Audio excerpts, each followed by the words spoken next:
வாராது ஐயனே வாராது, மாட மாளிகை வாராது, ஆடை அணி ஆபரணம் வாராது, தேடிய பொருள் ஏதும் வாராது. என்னை உச்சி மோந்த மாதா வரமாட்டார். என் எச்சிலில் பங்கு கொண்டு வாழ்வில் பாகம் என்று சொல்லிக் கொள்ளும் மனைவி வரமாட்டார். உற்றாரும் பெற்றாரும் மற்றவருமே வரமாட்டார்கள். ஐயா, வந்ததும் நிர்வாணம் கட்டை விரலை கட்டி எடுத்து போட்டு சுட்டு பொசி சாம்பலாக்கி விட்ட பின்னே நான் எங்கே? என் நினைவு உற்றாரார் பெற்றார் உடன் பிறப்பார்.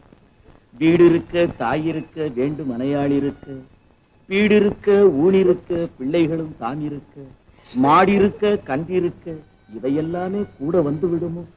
மாளும் போது நம்மை மீள வைக்குமோ?